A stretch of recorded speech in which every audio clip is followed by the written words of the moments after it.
Alors, je m'appelle Laura Tarantola, j'ai 27 ans, je fais de l'aviron. On a été vice-championne olympique l'été dernier aux Jeux Olympiques de Tokyo avec Claire en double poids léger. Moi je m'appelle Claire Beauvais, donc je suis la coéquipière de Laura Tarantola. J'ai 23 ans, vice-championne olympique toutes les deux cet été à Tokyo et peut-être un jour à Paris. Alors j'ai commencé l'aviron à l'âge de 14 ans.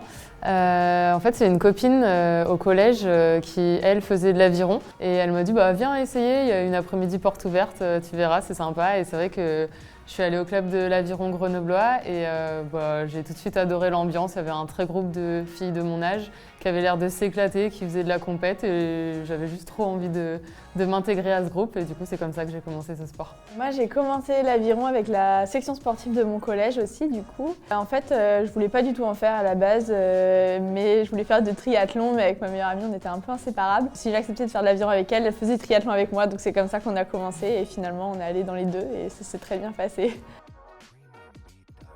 Alors nous, on a été appairés la première fois, c'était en 2017, sur un stage fédéral. Donc Lolo, elle était là, j'étais là. On a fait du solo l'une à côté de l'autre pendant une ou deux sorties.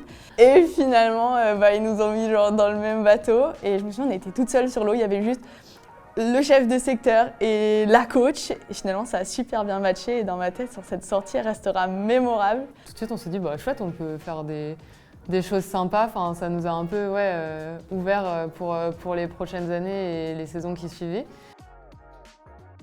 C'est géant, surtout quand il y a un petit truc à la clé.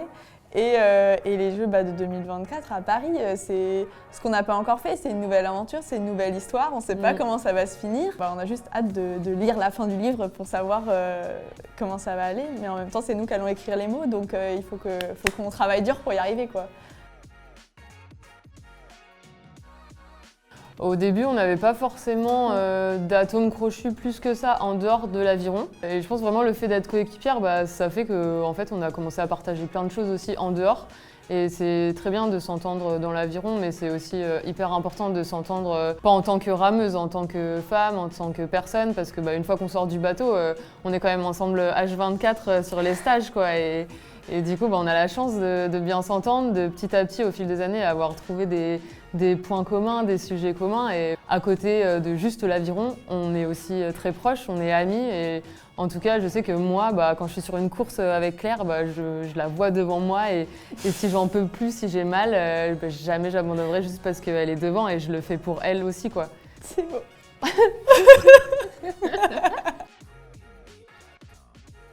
Alors Claire, une qualité, je dirais que c'est quelqu'un qui sait ce qu'elle veut. Avoir la chance d'avoir une coéquipière comme ça, on sait qu'elle donnera tout. On ne pourrait pas plus se donner, quoi, je pense. Et pour moi, c'est juste incroyable de ramer avec quelqu'un comme ça parce qu'on a une confiance du coup aveugle. Après, s'il faut dire un défaut, du coup ça va avec, mais elle est un peu têtue, quoi. Et elle a toujours le dernier mot. Laura a une grande qualité et que moi je trouve qui fait vraiment sa force, c'est que c'est un peu la force calme, c'est un peu la sagesse et elle a toujours... même quand elle dit que j'ai raison, je sais qu'au bout d'un moment je me rends compte que j'ai tort et en fait j'arrive... Elle est solide, elle sait ce qu'elle veut, donc c'est elle qui a la bonne réponse, quoi. C'est un peu comme un roc en fait, et je sais que si elle est là, ça va bien se passer. C'est pas vraiment un défaut, mais des fois elle a tendance à faire un peu la sourde oreille, de dire oui, oui. Elle parle trop aussi, au bout d'un moment, faut filtrer, hein. Ouais. Ah oui, carrément. Ouais. Toi sur un championnat du monde ou moi sur un championnat d'Europe, en fait, t'es content de ta perf, mais t'es tout seul. Genre, t'es tout seul sur le podium et il y a les concurrentes qui sont là sur les deux autres marches, mais t'es tout seul avec ta médaille. Alors que quand t'es deux sur un podium avec ta médaille tu fais la fête et en même temps tu fais la fête avec les concurrentes qui sont aussi deux ou plus. La médaille et la sensation de la médaille, j'ai l'impression qu'elle est démultipliée par le nombre de coéquipiers qu'on est à recevoir la médaille, quoi. Du coup, oui, on est dans une catégorie de poids, donc c'est la seule qui existe en aviron. Ça consiste, en fait, on est sur un poids de 57 kg de moyenne de l'équipage et au maximum 59 kg, donc ça veut dire qu'on peut se compenser mutuellement. Si on a une qui est à 59, l'autre elle doit être à 55. Chaque jour de course, on a une pesée 2 heures avant. Et si on passe pas cette pesée, on est disqualifié. on mérite tous, à ce niveau-là, on mérite tous de gagner, on mérite tous d'être sur le podium des Jeux de Paris. Enfin, on s'entraide tous comme des tarés. Je pense qu'à un moment donné, il y a des petits détails qui font la différence et nous, on a eu l'opportunité de travailler ce côté-là depuis 2-3 ans et on est certaine que ça nous a fait prendre un cran sur cette Olympiade, quoi.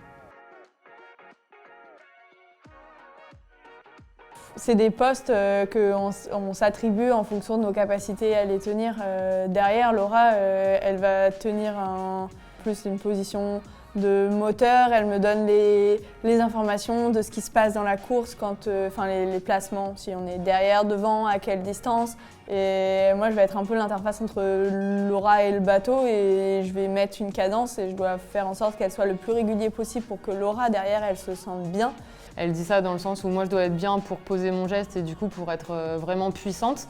Et en même temps, c'est à moi d'être hyper synchro avec Claire parce que si je suis pas hyper synchro, elle va se chercher au niveau du rythme, elle aussi elle va être déstabilisée parce qu'elle sent derrière que je la colle pas comme il faudrait. C'est vraiment un travail de toutes les deux à faire en sorte que l'autre soit très bien pour que l'équipage se sente bien en fait. Alors, quand j'ai eu cette proposition de travailler avec Decathlon, c'est vrai que tout de suite, ça a fait match de mon côté. Je trouve que c'est une marque hyper inspirante. Quand on a besoin de fringues de sport, moi je me souviens depuis toute petite, on va chez Decat. Je trouve que c'est une très très belle marque et en tout cas ça colle avec mes valeurs, avec ce que j'ai envie de véhiculer. Et ouais, j'étais hyper heureuse de partir avec cet équipementier-là pour les Jeux de Paris. Moi, j'ai lancé la proposition à Decathlon parce que, pareil, quand j'étais toute petite, même encore maintenant, moi, je ne vais pas dans un magasin de jouets, moi, je vais chez Decat. Et à chaque fois que je repars de là, j'ai un nouveau truc et je suis super contente. Et voilà, moi, Decat, c'est mon magasin de jouets. J'ai eu la chance que ça ait matché avec Decathlon. J'étais à la recherche d'un équipementier et du coup j'ai eu cette proposition-là et c'est vrai que Decathlon ça reflète pas mal on a beaucoup de valeurs en commun.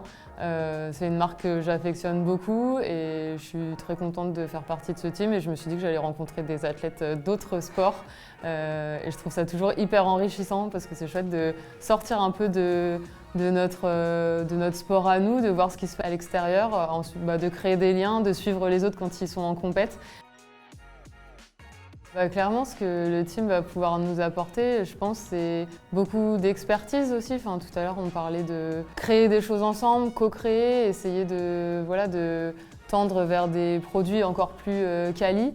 Et je trouve ça chouette de nous mettre complètement à l'intérieur des projets et que si on a une idée, si on a une envie, que tout le monde soit ouvert pour en discuter et voir après ce qui est possible de faire. Ouais, c'est vrai qu'à l'aviron, on n'a pas vraiment cette habitude d'avoir des gros équipementiers parce que c'est un petit sport et de pouvoir co-créer quelque chose qui nous ressemble et qui peut peut-être aller dans d'autres disciplines. Ce côté co-création, je trouve ça hyper important. On verra, se faire plaisir, s'éclater les 2 prochaines années qui arrivent. On s'est toujours donné ça comme objectif. Nous, je suis pas un numéro, je suis pas une performance, je suis pas un robot. On n'est pas des machines. On s'éclate, on prend plaisir tous les jours à l'entraînement, on prend plaisir à partir en stage, à se regrouper tout le temps, à faire que notre bateau aille le plus vite possible. Et je pense que c'est comme ça qu'on est les meilleurs. Donc on va rester dans ce mood-là, s'éclater, tout faire pour être à Paris et quand on y sera, tout faire pour faire la meilleure perf. Et du coup, un podium devant notre famille, ce serait incroyable. Ce serait incroyable.